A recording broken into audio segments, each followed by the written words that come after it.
Hey everybody, it's John with the Caricature Entertainment, And Larry, handling the tech and questions. It's Thursday, 11 a.m. Pacific Standard Time. We're here for another session of tutorials on critiquing our artwork, looking at ways to use the Magnificent Seven. You might know them. How to make it cute, funny, how to give it style, how to play with composition, perspective, line work, and coloring. Well, today we do have the option here to look at one of our artists who is working at the North County Mall in Escondido, California. Thank you, Martin, for volunteering your most recent piece, your caricature done at our live retail location. As always, if you have any questions, concerns, you can put it in the chat, put it in the comments, send us a text, or even give us an email. Let's go ahead and get started. Well, hey, this is the picture that Martin took of her guest, of her theme-inspired caricature. When you look at this as a live retail sketch, the cars, the family members, what an inspiration seeing that this little guy is rolling through the mall in his little bug. When I look at the things that we're doing right, obviously each person is in their own space. How wonderful it is that they're all in a story, I guess, chasing in their own buggies after the kid. I love the soft use of vibrant colors. You've got the sunset, the yellow, red into the purple. And when we look at it, this is a great example of retail caricature sold for its best. Now, if we could do this uh, again, you know what? All that vibrant color, you see it in the background. You see the amount of shading that went into this green car. But I look at the faces and I feel like there was a missed opportunity to really play into the sunset. If you're going to have an amazing light source, why not use it in your picture? So let's take a look at that today. Maybe we can give this another shot by talking about Magnificent Seven method of coloring using a concept called layering. In this case, we're going to use a process that I use called layering. So when I'm drawing my shapes, one of the things I'm mindful of, whether it's a circle or a square, keeping in mind that it is a three-dimensional shape, I'm also now in the stage of coloring, I'm being mindful of the light source. So like in Martin's sketch, the light source is going to be coming from the left. And that's going to create what's called the highlight.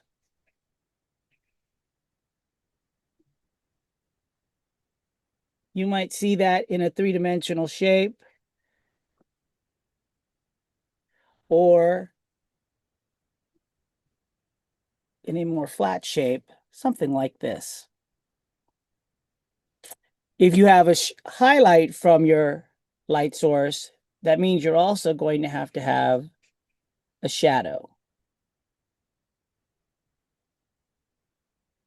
And because I have this, when I'm layering, the next thing I want to consider then is my palette.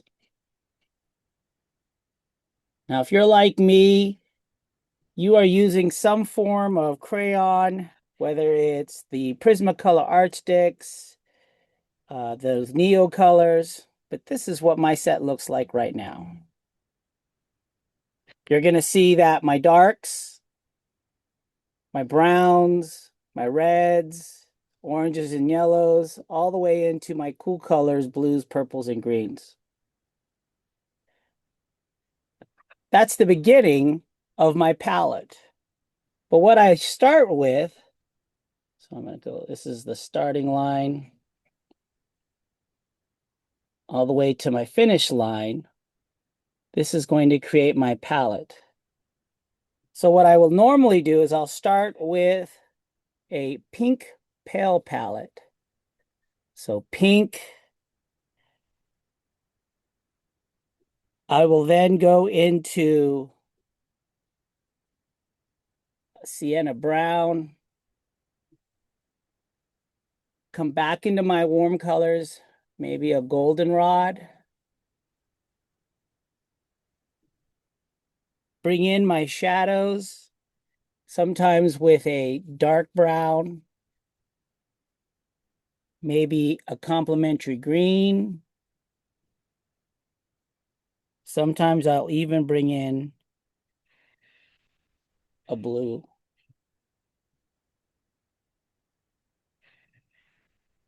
And then lastly, if need be, some black. And that's my standard palette. Pretty consistent on that across the board. Starting with the pink, brown, skin tone, dark brown, green, blue, black. Now, in between, I'm going to also blend out around this stage with a red, a kind of an orange red. I can't remember the name of this color. It's orange red. And that's what I'm going to use in between these stages here to kind of blend through. If I bring back that circle or that square, and being mindful that it is a three-dimensional shape, I'm going to start with my pink.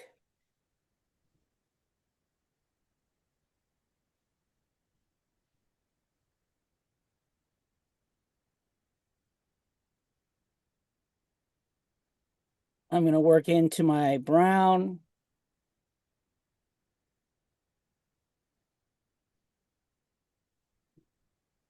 Bring out my goldenrod.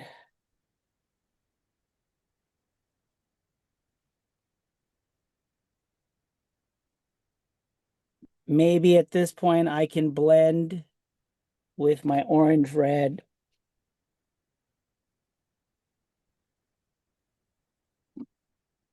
And finish with a dark shadow. In this case, let's just use. Okay. Same thing with a straight or angular. I'm going to start with my pink.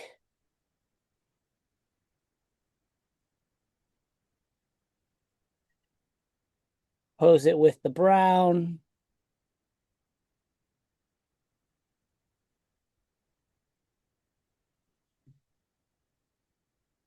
Bring it together with the golden. Blend it with the orange red. And in this case, maybe finish it with a green. Okay. So that's the basics of layering using a palette. And the reason I do this is I'm creating a very fair color. Starting with pink, I'm keeping it very cool, especially when I'm considering that I don't use a peach or any kind of skin tone. By blending in this stage here, whether with the goldenrod or that orange red, I'm creating that light to dark illusion. And now I can feel that that warm tone that's right here in the middle created by this blending is really accenting my attempts at making this a three-dimensional shape. Now I can do this with flat shapes, three-dimensional forms, but what does that look like if I take it to the face? Well, let's go back and look at Martin's sketch.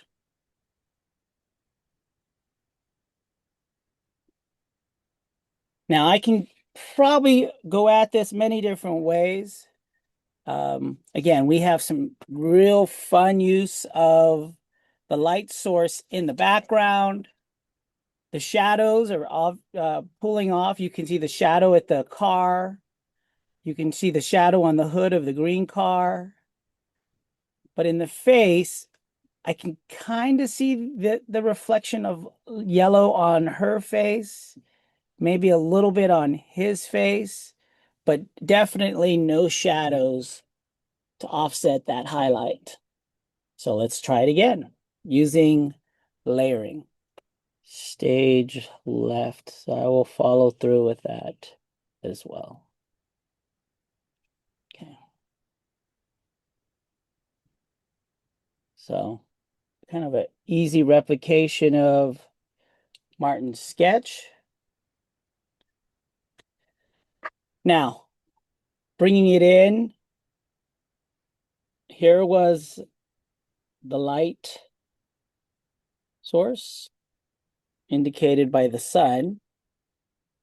He brought in some clouds. I'll replicate that just for the purposes, continuity. And then finished it on the back side with some purple to give that sun look, sunset look. Now, being that this is my base, let's go ahead right into the process. I'm going to start with the pink. I'm going to be mindful of the highlights.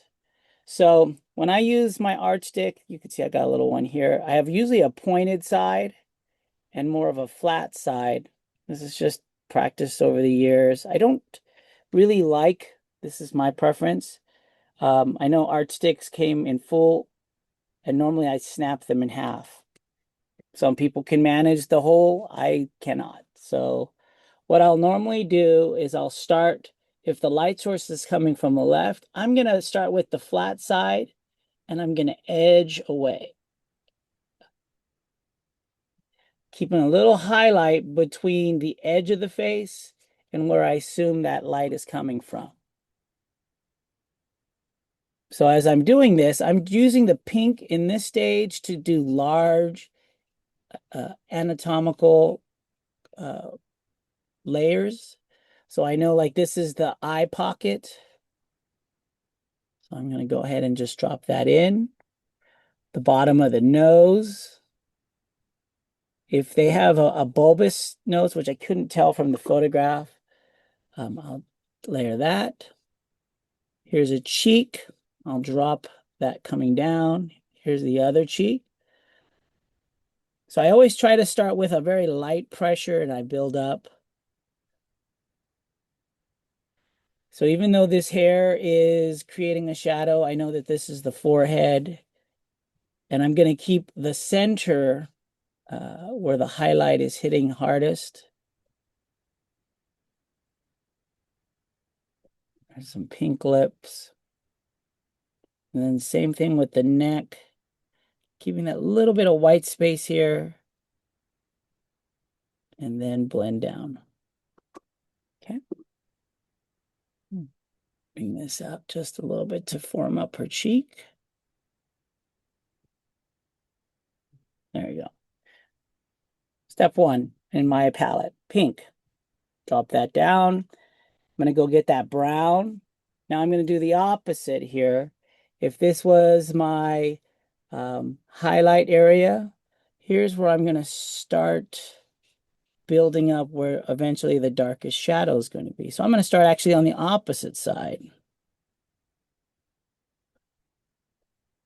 So in the same way I did here, creating the highlight, I'm creating a rim light to where the shadow is going to be sitting. Under the nose, under the chin, under the eyes.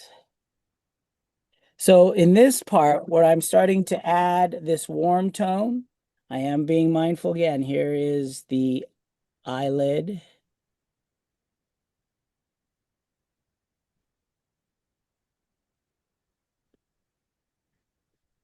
And because the hair is hanging over, that's going to create eventually a shadow. So I'm going to go ahead and drop that in. because I'm going to keep this side almost as pale as possible and allow the blending to happen. I'm only going to hit maybe under the cheek. If I wanted to put a little brown, I'm going to be very light pressure. Just avoid any type of buildup there. And that's my brown. Now in this next stage, I can choose to flatten it a little bit. This area of white, I might just take it with the goldenrod and just do an over layer so I'm not just sitting on white. You know, some people like to leave their highlights all white or bring it back in with a whiteout pen. You could do that.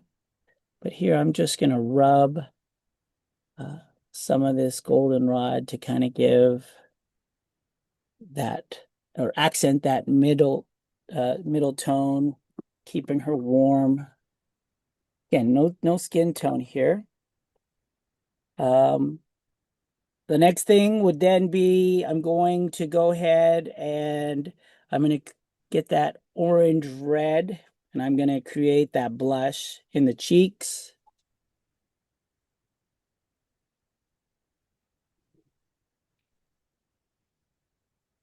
Around the nose.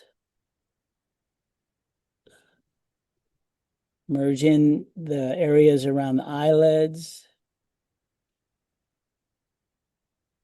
And even in the forehead. So I'm still keeping that highlight.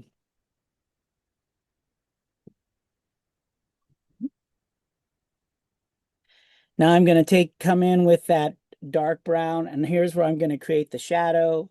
So again, light source coming here. If this is going to be bright, I know that this edge here is going to be a little darker. Same thing on this side, especially with the overhang of the hair.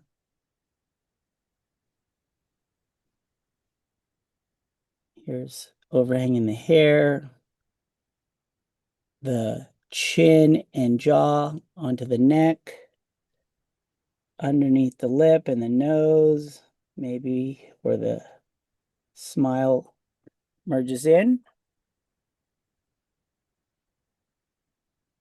On the back side of the nose here.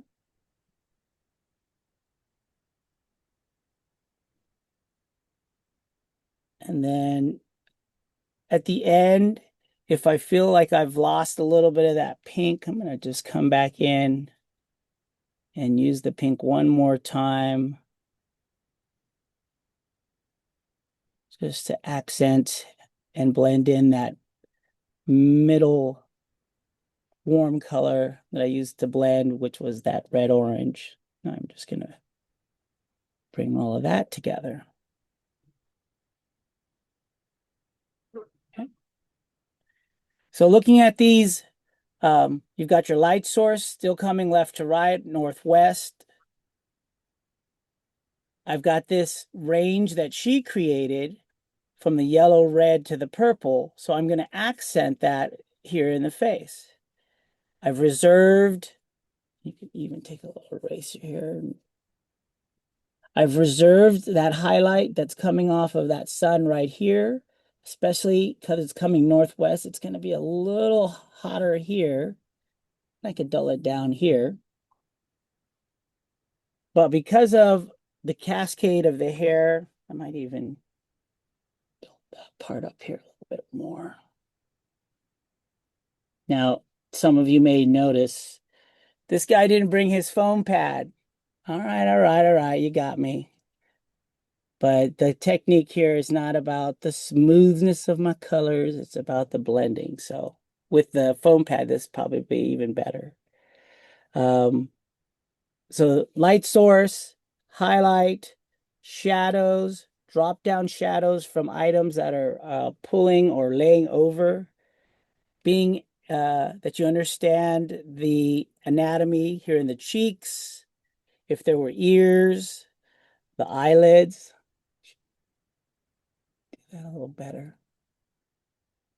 Usually, if I'm drawing a woman, I can see their choice of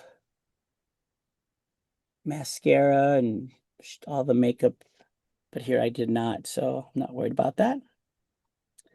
I've used the pink to start, but in my palette, bringing it warm all the way into these nice darker colors, that cool brown.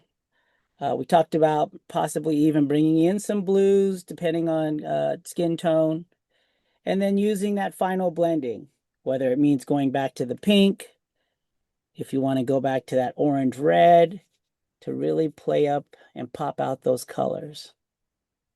I know traditionally a lot of retail caricature artists will just use skin tone and then just push harder, but you can see here we're trying to create a more dimension. And because this is a process, that final blending kind of pulls this all together. So that's remembering the light pressure. Remember to build up. Here you can see it does feel a little waxy, but if I had a proper foam pad or something to help offset the texture, I'm sure I could work that away. So let's go back and look at the original.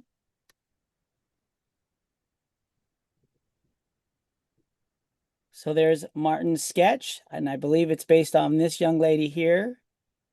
You can see this young lady. She does have some melatonin, so those shadows in her face, around the eyes, the offset of the eye, the lighting here at the mall, you could see right here in this top left cheek, or I'm sorry, her right cheek, it's already giving you clues. Follow those clues. When I look at the original drawing, you can see it runs a little flat because you didn't give it that light source. You didn't give it that layering. But when I look at the final sketch of, or not final, but the sketch as I'm working on it, there's a lot more depth. That final blending really pulls those colors into each other. And therefore that layering allows this picture to, in effect, replicate the light source from that yellow and red. Whoops. From that yellow and the red.